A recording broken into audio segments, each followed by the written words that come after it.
Okay, good afternoon. We have looked at 2 jobs. I paid all my bills while this excavator warmed up. And I tried a new camera angle on the small track drive over here and filmed the back of my head for about 2 minutes. So that didn't work out as planned, and that's okay. But we're going to continue clearing for the last day here at Black Acres. I think they had some funding issues, and I'm not going to be here as much now, which is sad because I got all that clear and all that clear, and I could clear a lot more, and they would have more garden beds, but they don't have the money right now, and that's okay. We have other jobs to do. Tomorrow we're going to dig out for a retaining wall and a patio. So I got landscape to take out tomorrow. I got digging to do tomorrow. And then I think I'm off for 2 days, and then I have a landscape and fence tear out to do on Friday. And then the following week, I will start the first pond project. So yeah, didn't really plan to not stay out here for 8 days or whatever, which is okay. There's a saying my buddy Tomas likes to tell me: when one door closes, another door opens. So I'm not mad about it. I mean, this is, to be honest, the clearing gets old. Let's not kid ourselves. I was talking to my buddy Nick last night, and he was like, am I tired of excavating? It's like, I mean, I've been on the excavator for a while, but it's like when you do the same thing, it gets old. Like if I'm clearing every day, I do get tired of it. I'm like, oh, another tree. But that's what's nice about the landscape tear outs and concrete removals or different landscape jobs. Like there's always a new challenge, because it gets to a certain point where clearing's not necessarily challenging. You're just kind of doing it, you're doing it. And but it pays the bills. And I really just want to get into dozer work this year. I really want to get into dozer work. I kind of have some ideas about what I'm going to charge for doing some stuff like that. To cover the shipping of the dozer, to cover the quote-unquote payment of the dozer. Which I'm basically renting it from a buddy. He's got a D5. So, and the fuel. So it's like if I do dozer work for a weekend on a farm, a pond job, or I kind of have an idea about how much I want to make, and then how much my expenses are going to be as far as fuel and shipping. Fuel's going to probably be up there, I would say, if you're doing some hard pushing. And I'm talking to you guys right now, I've never ran a dozer before, but I guarantee you I'll be good at it. Just because, one, I believe in myself, which you might laugh, people might laugh at that part, but I do. And I'll probably could be putting out some dozer videos, and y'all are going to be like, damn, you can't run a dozer. But that's something I'm looking forward to most this year. Just growing, doing different stuff, bigger machines, bigger this, bigger that. I want to do it. I want to do it. I really do. I don't want to. I'm very thankful for like the landscaping stuff and everything that I've done, but I want to get uncomfortable again. I want to get uncomfortable with what I'm doing. I want to second guess myself and not know how long something's going to take me, or not know what I can do, or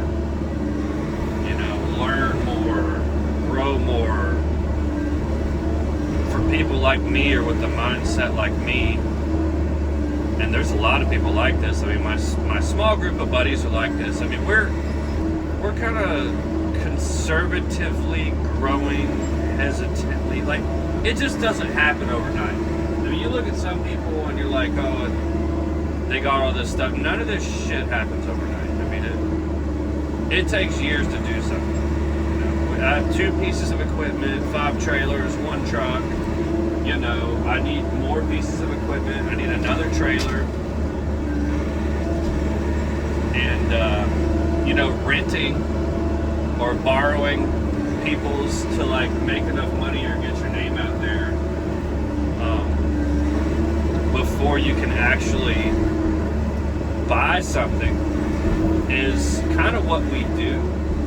And I think that's smart. I don't think you should ever, or I wouldn't tell a kid. Like, I got a kid borrowing my mower right now, and my trailer, like my little 12-foot trailer. It's a 61-inch. It was a $12,000 mower. It's a lot of money, but he's borrowing it. You know, and I did have some help. It's not like I had a bunch of help when I started out 5 years ago, but. You know, I'm letting him use that. He's making money with it. I don't think he's probably taking care of it the best, but who knows? Either way, you know, it's just smart. And I told him that. I said, look, borrow it until you can buy it, or rent it until you can buy it. I don't know if he'll ever pay me for it. I'm probably not going to ask him for any money, but I'm just saying. It's smart to learn something, to know more about something, to get jobs lined up before you go all in on taking on the debt. The debt is crazy. I hear people, there was this one guy, he said, we've never taken out a loan. We've paid for everything. And, you know, that's cool. I would never do that. I'm going to borrow the bank's money and keep my account with money in there in case something bad happens. You know, these people that spend $100,000 straight out of pocket to do something, I'm not doing that. Even if I have it, I'm not doing that. Which I never, you know, that's insane. I like to keep my account consistently where it is and spend money as needed as I can and as the jobs allow. There's no need to go overboard. There's no need to, oh, you buy this, you buy that, you buy this. Why don't you go ahead and buy? Let me calculate my own stuff. Everybody's got their own way of doing something, and that's fine. But from somebody who's kind of been doing this for a while and has kind of known some, you know, things about it, don't know everything, and I never will, but don't go into debt before you know what you're getting into. And that's why I tell people not to buy used things. And some people, they'll fight me on this. Oh, okay, if you buy a truck, you buy a used truck, right? And it's broke down, and the repair shop can't get to it, you can't fix it, the part costs that much. Let's say you're down for 3 days. Let's say you're doing $1,000 a day. Well, that's $3,000 that you're not making from not being at work because you don't have a ride or a way to tow. Let's say the repair is $3,000. You're out $6,000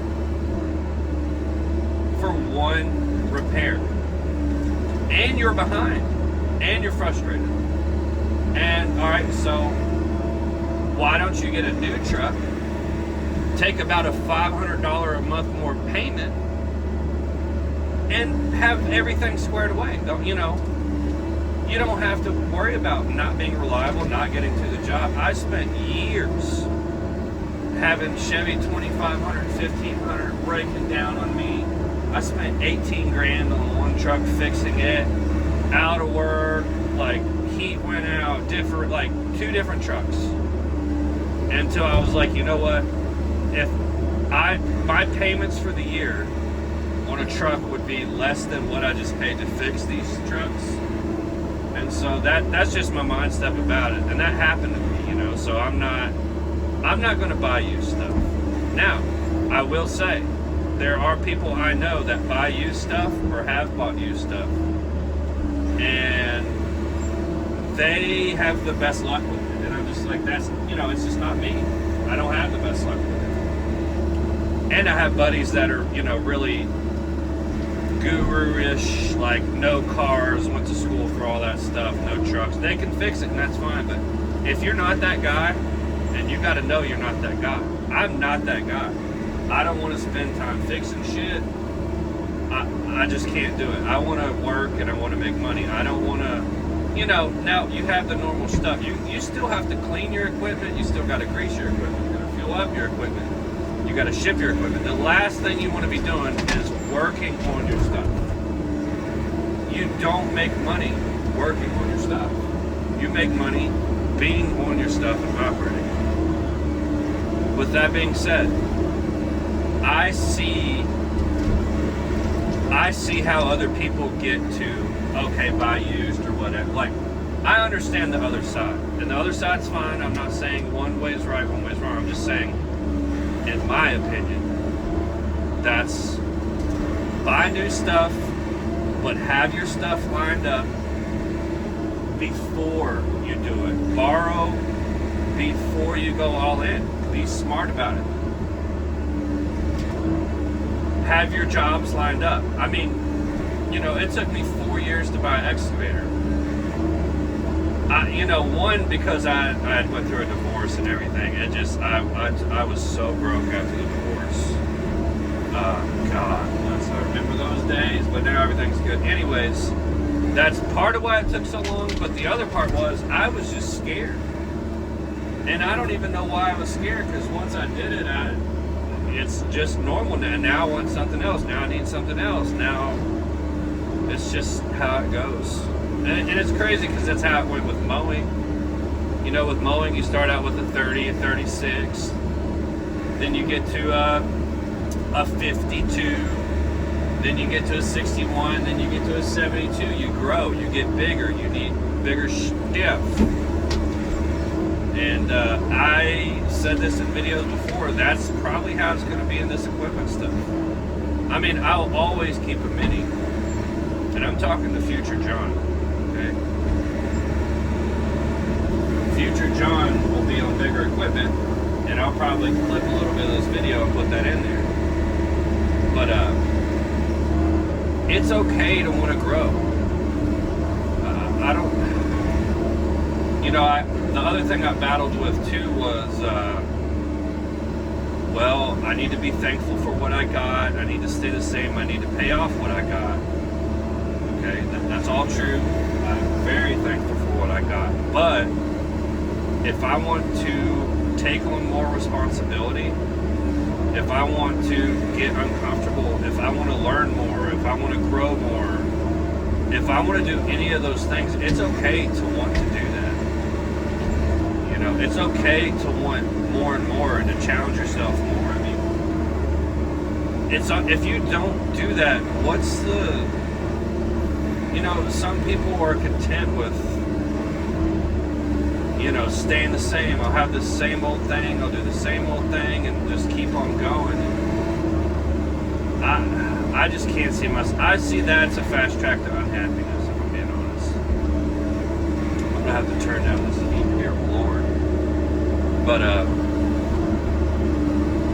because it got like that with mowing. I mean, I haven't mowed in a year now or whatever, but